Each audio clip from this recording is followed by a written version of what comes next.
नमस्कार। देश भर में अगले कुछ महीनों में जो आम चुनाव होने हैं उसको लेकर आज इलेक्शन कमीशन ने बाकायदे प्रेस कॉन्फ्रेंस करके तमाम सवालों के भी जवाब दिए और तमाम चरणों का ऐलान कर दिया कि देश भर में किस तरह से लोकसभा चुनाव होने हैं।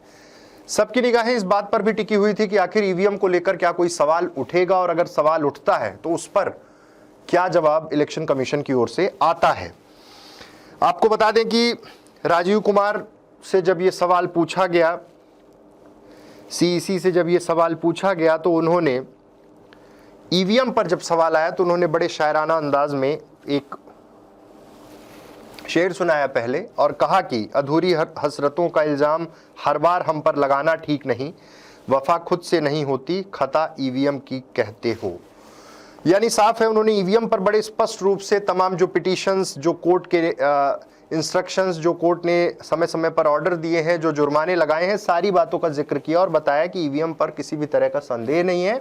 ईवीएम से निष्पक्ष रूप से चुनाव हो रहे हैं, पहले भी हुए हैं और अब तमाम ऐसी व्यवस्थाएं टेक्निकली की गई हैं कि जिससे ईवीएम पर कोई डाउट नहीं किया जा सकता है। और ये जो इशारों में उन्होंने कहा, वो राजनीतिक दलों को कहा कि ईवीएम पर बार बार दोष बढ़ना जबकि गलती कुछ और है।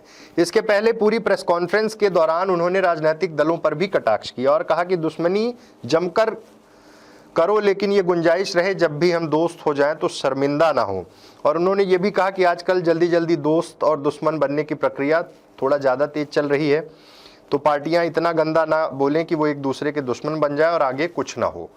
यानी कि सीधे तौर पे जिस तरह से दल बदलने का सिलसिला देश भर की राजनीति में अलग अलग हिस्सों में चलता रहा, उन चीज़ों पर भी ये कटाक्ष था।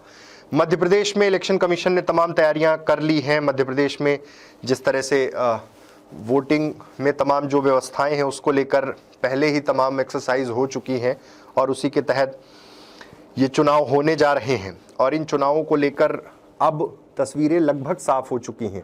मध्य प्रदेश में बीजेपी की स्थिति बेहद मजबूत है और बीजेपी की कोशिश है कि इस बार तमाम वो सीटें, 29 सीटें हैं, सिर्फ एक सीट छिंदवाड़ा जो कांग्रेस के खाते में है उसको भी अपने पक्ष में करना चाह रही है। और दोनों ही राजनीतिक दल अपनी तैयारियों में लग गए हैं। समय बहुत कम है क्योंकि मध्य प्रदेश में पहले 6 सीटों में 19 अप्रैल, फिर 20 अप्रैल को 7 सीटों में, 7 मई को 8 सीट में और 13 मई को 8 सीटों में मतदान होना है। 4 चरण में पूरा मध्य प्रदेश कवर हो जाएगा। अगली खबर की बात करते हैं। उज्जैन में टी राजा ने एक बड़ा बयान दिया है। आपको बता दें, तेलंगाना स्टेट से हैदराबाद के गोशमहल से बीजेपी विधायक टी राजा हैं। उन्होंने सीधे तौर पर यह दावा किया है कि जल्द एनआरसी लागू होगा। उसके बाद उन्होंने कहा कि बांग्लादेशी देश छोड़ेंगे, भूखमरी वैसे ही कम हो जाएगी। बड़ा बयान उनका आया है। हैदराबाद के गोशमहल से बीजेपी विधायक हैं। उज्जैन में ये उन्होंने बयान दिया है और एनआरसी को लेकर सीधे तौर पे उन्होंने कहा कि जैसे ही लागू होगा उसके बाद जो रोहिंग्या बांग्लादेशी जो हैं वो देश छोड़ेंगे और उसके बाद भुखमरी कम हो जाएगी। यानी सीधे तौर पर अब चुनावी मुद्दा भी ये विषय बनेगा। हालांकि इलेक्शन कमीशन ने तमाम हेट स्पीचेस को लेकर भी लोगों को आगाह किया है, राजनीतिक दलों को आगाह किया है कि इस बार तमाम सख्ती बरती जाएंगी। पॉलिटिकल पार्टी और तमाम लीडर्स पर भी लगाम रहनी बेहद ज़रूरी है। उसको लेकर इलेक्शन कमीशन का ये मानना है कि स्ट्रिक्ट होकर वो इन नियमों का पालन कराएंगे। आज मध्य प्रदेश भाजपा या फिर ये कहा जाए कि विंध्य की भाजपा को एक झटका लगा। राज्यसभा सांसद अजय प्रताप सिंह ने पार्टी से इस्तीफा दे दिया है। मूलतः सीधी जिले के रहने वाले हैं, सीधी संसदीय सीट से अपनी दावेदारी कर रहे थे और उन्हें उम्मीद थी कि पार्टी उन पर भरोसा जताएगी।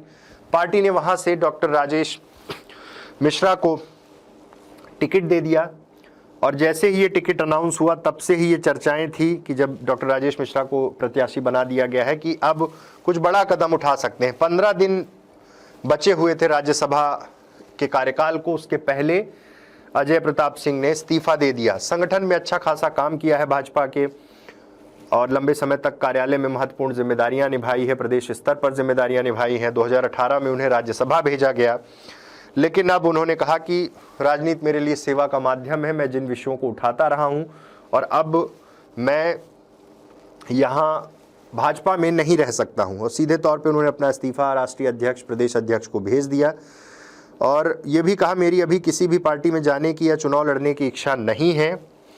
और सबसे बड़ी बात कि चयन प्रक्रिया पर उन्होंने पार्टी की चयन प्रक्रिया पर आपत्ति दर्ज कराई है और किसी प्रत्याशी से उन्होंने कहा कि विरोध नहीं है, लेकिन जिस तरह से जो चयन प्रणाली है उसमें मेरी आपत्ति है, मेरी असहमति है, मैं थोड़ा विद्रोही किस्म का हूं। और उन्होंने ये कहते हुए बीजेपी छोड़ दी है।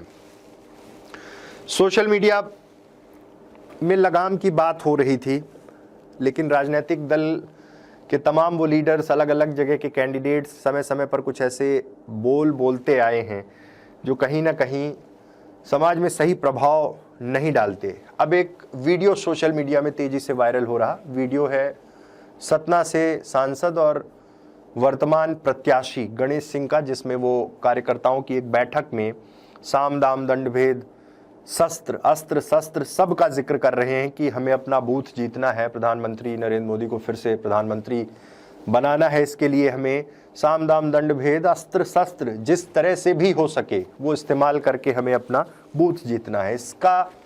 इसके क्या मायने हैं? सीधे तौर पर इन तमाम विषयों पर चुनाव आयोग अब संज्ञान ले, क्योंकि इस तरह की स्पीच कहीं ना कहीं ये आपत्तिजनक है और आदर्श आचार संहिता के उल्लंघन में भी माना जाए। और इस तरह के बयान से कहीं ना कहीं समाज में एक दूसरा भय का माहौल भी निर्मित होता है। कल से ही, पिछले 2 दिनों से ये पता था कि जल्द ही आचार संहिता लगने वाली है।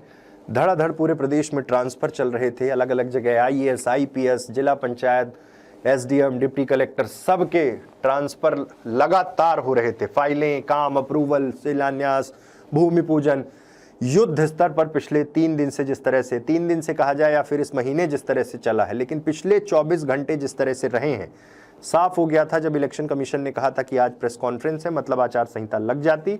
इसलिए उसके पहले तमाम पूरी कवायद प्रदेश सरकार ने कर ली है, जमावट हो चुकी है। अब इंतजार है चुनावों का, अगली सरकार का। बहुत बहुत धन्यवाद।